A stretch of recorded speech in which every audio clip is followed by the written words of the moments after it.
अस्सलाम वालेकुम दोस्तों, मैं नईम अपने चैनल हेल्दी टॉक के साथ। उम्मीद है आप खैरियत से होंगे और मेरी वीडियोस लाइक करने का, कमेंट्स करने का बहुत शुक्रिया। दोस्तों, आज का हमारा जो टॉपिक है वो बहुत ही इम्पोर्टेंट है हमेशा की तरह। तो बहुत सारे लोग इस के हवाले से बात भी कर रहे थे कि इस टॉपिक पर बात करें, क्योंकि ये बहुत ही कॉमन डिजीज़ है जिसकी हम बात करने जा रहे हैं। और आज का जो हमारा टॉपिक है वह है डायबिटीज़ यानी शुगर। आज हम बात करेंगे कि शुगर क्या होती है, मुख्तसर तौर पर जितना भी हम अपने टाइम पे बात कर सकें, और ऐसी इतनी की बात कर सकें कि एक आम बंदे को शुगर के हवाले से समझ आ जाए और उसको कुछ गाइडेंस मिल सके। मेरी कोशिश ये होती है कि मेरी वीडियो से कम एक ले मैन, एक आम आदमी को टेक्निकल लैंग्वेज ना भी हो तो कम से कम ये ज़रूर पता लग जाए कि बीमारी क्या है और उसको कुछ गाइडेंस मिल सके। क्योंकि हर फैमिली में खुदा न खास्ता कोई ना कोई मर्ज़ इस तरह के होते हैं और लोगों को जो है वो गाइडेंस मिले, और यही मेरी वीडियो का ऑब्जेक्टिव है।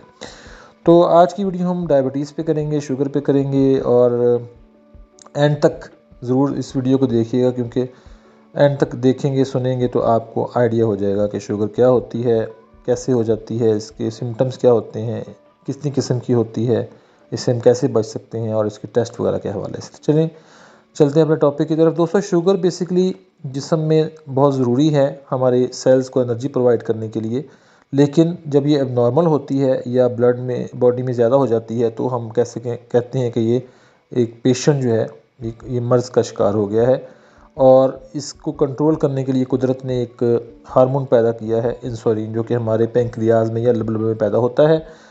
और अगर ये इंसुलिन जो हार्मोन है ये प्रॉपर काम ना करे, या हमारी बॉडी से वो किसी वजह से ख़त्म हो जाए या प्रॉपर काम ना करे, तो हमारी बॉडी में अल्टीमेटली शुगर की मिकदार जो है जितनी चाहिए होती है उसके बावजूद ज़्यादा बच जाती है, जो कि हमारी बॉडी का नुकसान हो जाती है। तब हम ये कहते हैं कि पेशेंट को जो है वो शुगर हो गई है। क्योंकि शुगर बॉडी के लिए ज़रूरी तो है, लेकिन जब वो हद से ज़्यादा हो जाती है और बॉडी में एब्जॉर्ब नहीं हो पाती, तो उससे पेशेंट को नुकसान होता है।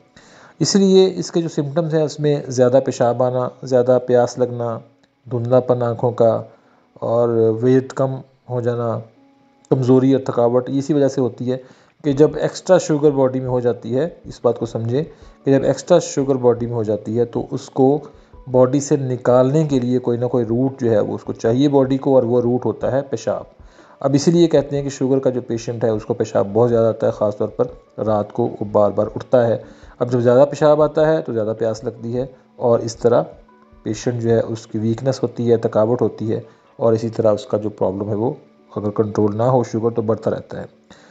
अगर हम ये बात करें कि शुगर किन लोगों में ज़्यादा हो सकती है, तो ये बात ज़हन में रखें कि अगर आपकी फैमिली में, आपके पेरेंट्स में शुगर या डायबिटीज़ है, और आप या कोई भी बंदा जिसकी फैमिली में शुगर है, अगर वो ओबीज़ भी है, मोटापे का शिकार भी है, तो उसमें एक आम बंदे से शुगर होने के चांसेस बहुत ज़्यादा बढ़ जाते हैं। तो अगर हम प्रिवेंट करना चाहें, या जिनकी फैमिली में शुगर होती है उनको क्या करना चाहिए कि उनके जो शुगर होने के चांसेस है वो कम हो जाएं। पहले तो ये कि वेट को रिड्यूस करें। इसके अलावा जो चीनी है उसका इस्तेमाल कम से कम कर दें, स्पेशली जो हम नॉर्मली चीनी यूज़ करते हैं। फ्रूट्स में जो चीनी है या जो प्रोडक्टिव और हेल्दी चीज़ों में शुगर है उसकी बात नहीं कर रहा मैं कर रहा हूँ आम जो शुगर है, जिसको बहुत सारे हमारे जो माहरीन हैं वो वाइट पॉइज़न भी कहते हैं। तो उसका कम से कम शुगर का इस्तेमाल जो है वो कम से कम कर दें। अगर आप स्मोकिंग करते हैं तो उसको कम कर दें। खाना जो है वो एक वक्त में बहुत ज़्यादा ना खाएं, पोर्शंस में खाएं, और बेशक उसमें फ्रीक्वेंसीज़ की बढ़ा दें। इसके अलावा अगर आप ओबीज़ हैं, मोटापे का शिकार हैं या नहीं भी हैं, तो कम से कम 30 मिनट तक डेली जो है अपनी रूटीन बना लें कि आपने एक्सरसाइज करनी है या कम से कम वॉक ज़रूर करनी है। इसके अलावा पानी का इस्तेमाल जो है वो ज़्यादा करें। दोस्तों, शुगर जो है उसकी मैं मुख्तसर आपको बताता हूँ कि इसकी दो बेसिकली इसको डिवाइड किया जाता है। एक होता है इंसुलिन डिपेंडेंट डायबिटीज़ और एक होती है नॉन इंसुलिन डिपेंडेंट डायबिटीज़। पहली जो किस्म है उसमें इंसुलिन बिल्कुल ख़त्म हो जाती है बॉडी से। इसीलिए आपने देखा होगा कि लोग इंजेक्शंस के ज़रिए इंसुलिन लगाते हैं, क्योंकि उनकी बॉडी में इंसुलिन पैदा ही नहीं हो रही होती या बिल्कुल ही काम नहीं कर रही होती। और दूसरी किस्म है non insulin dependent. Non insulin dependent वो लोग होते हैं, वो मरीज़ होते हैं जिनमें इंसुलिन तो होती है लेकिन प्रॉपर काम नहीं कर रही होती या उसकी क्वांटिटी कम होती है। तो टैबलेट्स जो मार्केट में बहुत ज़्यादा टैबलेट्स आती हैं वो दी जाती हैं ताकि आपका जो इंसुलिन की प्रोडक्शन है वो बेहतर हो जाए। अब अगर हम बात करते हैं इसके टेस्ट के हवाले से, तो इसके टेस्ट बेसिकली 2 तरीके से डॉक्टर जो हैं वो टेस्ट करते हैं। एक तो नॉर्मल टेस्ट होता है और एक HbA1c होता है। नॉर्मल टेस्ट की अगर हम बात करें तो वो भी आगे फिर 2 तरीक़ों से 2 गाइडलाइंस देते हैं आपके डॉक्टर या मौलिज कि एक तो बेस्ट तरीका तो यही है कि फ़ास्टिंग और रैंडम दोनों एक ही दिन करवाए जाएँ। फ़ास्टिंग का मतलब ये है कि नाश्ते से पहले, और रैंडम का मतलब ये है कि नाश्ता करने से 2 घंटे के बाद दोबारा चेक करवाया जाए। इसके लेवल्स क्या होते हैं? लेवल्स ये होते हैं कि फ़ास्टिंग जो शुगर है आपकी, अगर यानी नाश्ते से पहले अगर 100 से कम आ रही है तो वो आप नॉर्मल हैं। अगर 100 से ज़्यादा लेकिन 120 से कम आ रही है तो आप प्री डायबिटिक हैं, यानी आपको डायबिटीज़ हो सकती है।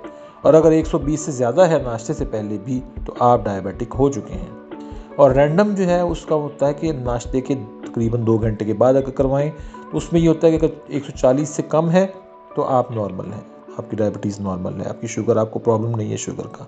अगर 140 से 199 तक है तो आप प्री डायबिटिक हैं, आपको शुगर हो सकती है, आप उसको प्रिवेंट कर सकते हैं लेकिन आप बॉर्डर लाइन पर हैं।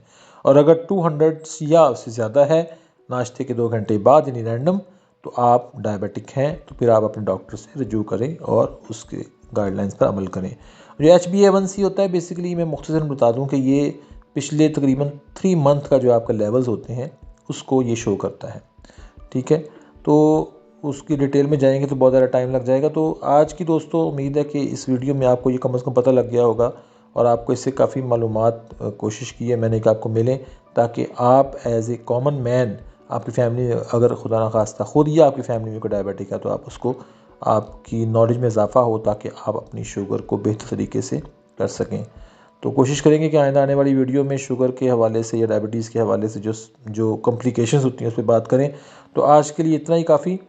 और प्लीज़ मेरी वीडियो को लाइक कीजिएगा, शेयर कीजिएगा, कमेंट कीजिएगा, और अगर हेल्दी टॉक मेरे चैनल पे फर्स्ट टाइम आए हैं तो काइंडली इसको सब्सक्राइब भी कर दीजिएगा ऐसी ही इंफॉर्मेटिव वीडियोस के लिए, ताकि आपको मालूमात पहुंचती रहें। तो नेक्स्ट किसी भी वीडियो तक इंशाल्लाह आपसे मुलाकात होगी, तब तक के लिए अल्लाह हाफिज़।